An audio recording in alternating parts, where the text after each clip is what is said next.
नमस्कार दोस्तों, मेरा नाम है आकाश और आप सभी का एक बार फिर से मेरे YouTube channel A to Z study में बहुत बहुत स्वागत है। First of all sorry guys, मुझे लगा था कि क्लास फर्स्ट का हमारा कोर्स कंप्लीट हो गया है, जो कि ऐसा बिल्कुल भी नहीं है क्योंकि अभी क्लास फर्स्ट में एक बुक और बाकी है जिसका नाम है रेन ड्रॉप। तो हम पहले रेन ड्रॉप को कर लेंगे, उसके बाद से ही हम क्लास सेकेंड का कोर्स स्टार्ट करेंगे। बट चिंता मत करिए, रेन ड्रॉप के चैप्टर ज़्यादा बड़े नहीं हैं, तो मैं एक ही क्लास में दो दो तीन तीन चैप्टर साथ में करा दूंगा ताकि हमारी ये जो बुक है जल्दी ख़त्म हो जाए और हम लोग अगला जो हमारा है मतलब क्लास सेकेंड का कोर्स वो हम लोग जल्दी शुरू कर लें। तो ये है हमारा रेन ड्रॉप बुक का chapter number 1, clap clap clap. आइए अब हम इसकी रीडिंग शुरू करते हैं। Clap clap clap, tap tap tap, hop hop hop, stop stop stop, jump jump jump, run run run, clap clap clap, stop stop stop.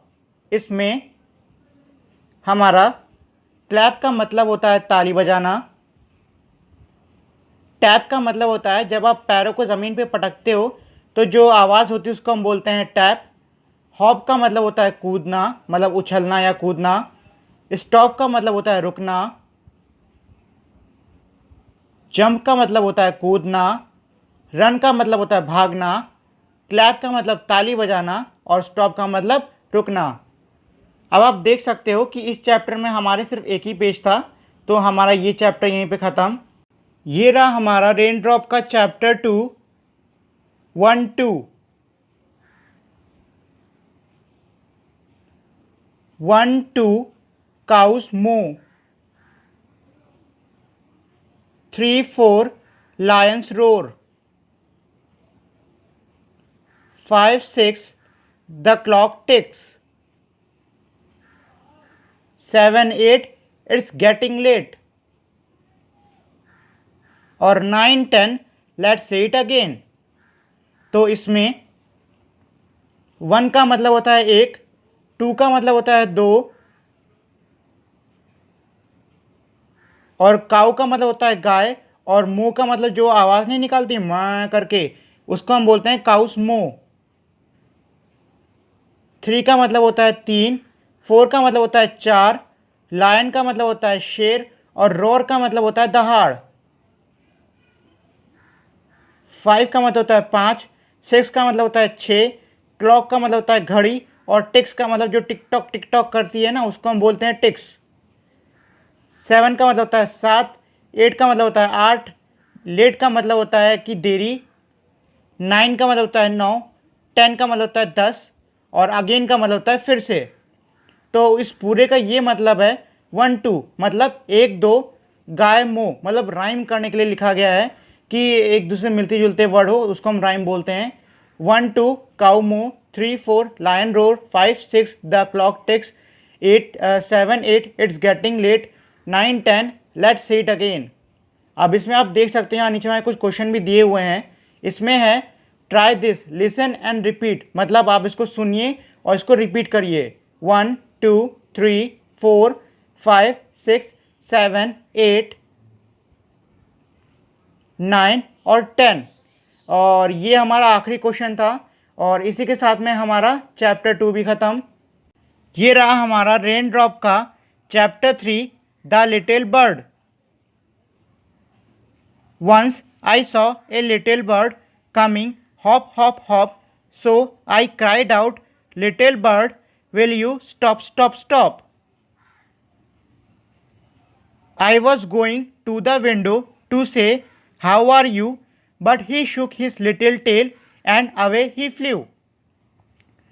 और इसमें लिटिल का मतलब होता है छोटा, बर्ड का मतलब होता है चिड़िया, वंस का मतलब होता है एक बार, और कमिंग का मतलब होता है आना, हॉप का मतलब उछलते कूदते हुए, क्राइड का मतलब वैसे तो क्राइड का मतलब नॉर्मली होता है रोना, लेकिन यहाँ पर चिल्लाने के लिए इस्तेमाल किया गया है ये, और स्टॉप का मतलब होता है रुकना,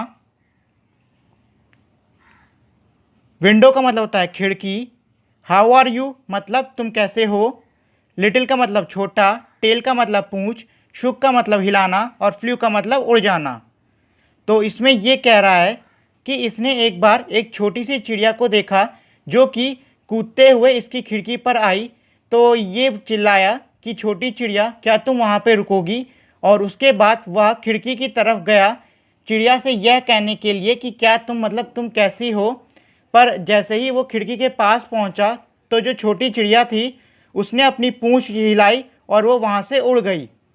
तो ये था हमारा चैप्टर 3। अब आगे कुछ नहीं है इसमें चैप्टर 3 में, तो हमारा चैप्टर 3 भी कंप्लीट। ये रहा हमारा रेन ड्रॉप का chapter 4 bubble. Bubbles bubbles here and there, blow up in the air, blowing bubble is such fun, blowing bubbles one by one। इसमें बबल्स का मतलब है गुब्बारे, हेयर और देयर का मतलब है यहाँ वहाँ, ब्लो अप का मतलब होता है फुलाना, ब्लोइंग का मतलब होता है ये भी फुलाना ही होता है। वैसे ब्लो अप का मतलब उसको भी कह सकते हैं, उड़ना भी हम ब्लो अप के लिए कह सकते हैं। और 1 by 1 का मतलब होता है एक एक करके। तो इस चैप्टर में हमारा ये कह रहा है कि आप लोगों ने बचपन में कभी ना कभी तो बबल्स उड़ाए होंगे, मतलब जो नहीं हमारे साबुन के बबल्स निकलते हैं, डंडी होती है उसमें कुछ छेद जैसा बना होता है, उसमें आप फूंकते हो तो खूब सारे गुब्बारे निकलते हैं, वही चीज़ में बोली गई है। तो कह रहा है कि गुब्बारे इधर उधर उड़ते रहते हैं हवा में और गुब्बारे फुलाने में बहुत मज़ा आता है और वो सब एक एक करके खूब सारे फैल जाते हैं। तो ये था हमारा चैप्टर 4। चैप्टर 4 में इसके आगे भी कुछ नहीं है, तो हमारा चैप्टर 4 भी यहीं पे ख़त्म। ये रहा हमारा रेन ड्रॉप का chapter 5 Chhotu. Chhotu is a baby mouse, Chhotu runs around. Chhotu's mother call, come back Chhotu, come down now। Chhotu does not listen, a crow picks Chhotu up in its beak, Chhotu squeaks। A parrot come by, good morning, he says, hello says the crow।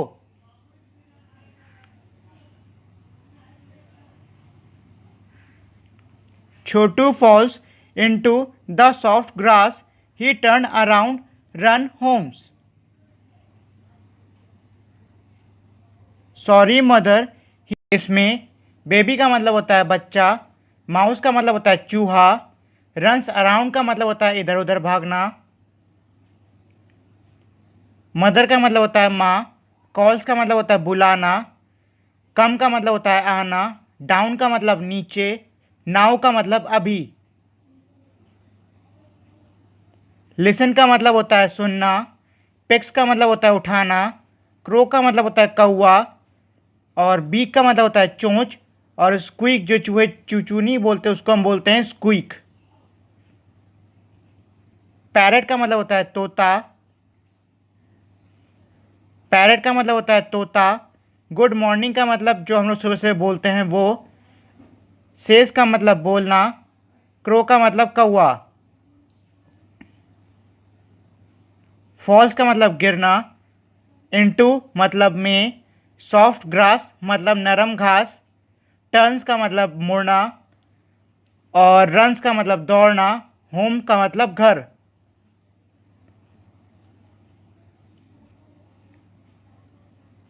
Sorry का मतलब माफ़ी मांगना, says का मतलब बोलना, runs का मतलब दौड़ना, नेवर का मतलब कभी नहीं, अगेन का मतलब फिर से। तो इसमें मतलब इस चैप्टर का ये मतलब है कि ये कह रहा है कि जो छोटू था वो एक बेबी माउस, मतलब वो एक छोटा सा चूहा था और वो इधर उधर बहुत भागा करता था। छोटू की मम्मी ने उससे कहा कि अभी नीचे आ जाओ, क्योंकि छोटू एक दिन इधर उधर भाग के पेड़ पे चढ़ गया था। छोटू ने अपनी मम्मी की बात नहीं मानी, तभी उतनी देर में वहाँ पर एक कौवा आता है और छोटू को अपनी चोंच में दबाकर वहाँ से ले जाता है। जो छोटू है वो चू चू करने लग जाता है। तभी थोड़ी दूर पे उस कौवे को एक तोता मिलता है जो कि उससे बोलता है गुड मॉर्निंग। तो जो कौवा है वो उससे बोलता है हेलो, और हेलो कहने के लिए वो जैसे ही अपना मुंह खोलता है जो छोटू है वो उसके मुंह से फिसल कर नरम घास पर गिर जाता है। उसके बाद वो वहाँ से मुड़ता है और अपने घर को भाग आता है और फिर बोलता है मुझे माफ़ कर दो माँ, मैं आज के बाद कभी कहीं पर भी भाग कर नहीं जाऊँगा। तो ये रहे इसके questions. Have you scene A mouse, मतलब क्या आपने कभी कोई चूहा देखा है? अगर देखा हो तो यस लिखिए, नहीं देखा हो तो नो लिखिए। Where have you seen it, आपने कहाँ देखा है? सीधी सी बात है, आप लोगों ने घर में देखा होगा, तो आप यहाँ पर होम लिख सकते हो आंसर में, ये ओ है। तीसरा क्वेश्चन है व्हाट डज इट ईट, वो क्या खाता है? तो चूहे को तो जो कुछ भी मिल जाता है वो सब कुछ ही खा लेता है। What do you call mouse in your own language, मतलब आप अपनी खुद की भाषा में चूहे को क्या बोलते हो? हम तो भैया चूहा ही बोलते हैं। डू यू लिसन, अगला है do you listen to your mother and father, क्या आप अपने माँ बाप की बात सुनते हो? अगर सुनते हो तो यस लिखिए, अगर नहीं सुनते हो तो नो लिखिए। अगला क्वेश्चन है have you done something which your mother or father has told you not to do, tell your friend, मतलब क्या आपने कभी कोई ऐसा काम किया है जो कि आपके माता पिता ने आपको ना करने को कहा हो, लेकिन उसके बावजूद आप लोगों ने वो काम किया हो, तो आपको अपने दोस्तों को बताना है।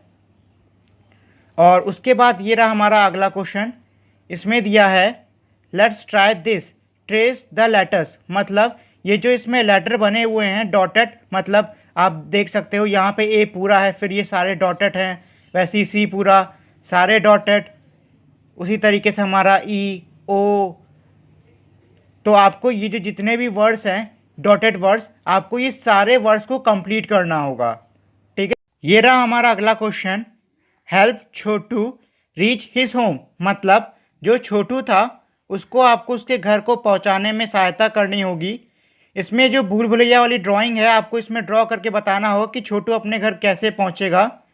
जैसे कि आप यहाँ से स्टार्ट कर सकते हो, उसको ऐसे ड्रॉ करते जाइए और फिर ऐसे ले जाकर यहाँ से घुमा दीजिए, फिर इसी रास्ते से सीधे सीधे सीधे सीधे सीधे सीधे होते होते, और फिर आपको ऐसे इसको यहाँ से लाकर और इधर ये मिला देना है, तो छोटू घर पहुँच जाएगा।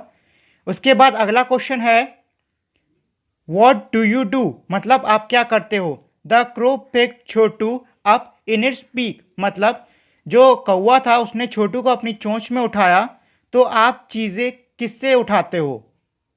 अगला क्वेश्चन है the crow eats with his beak, what you eat with your, इसमें ये कहा हुआ है कि जो कौवा है वो अपने बीक यानी कि चोंच से खाता है, आप किससे खाते हो?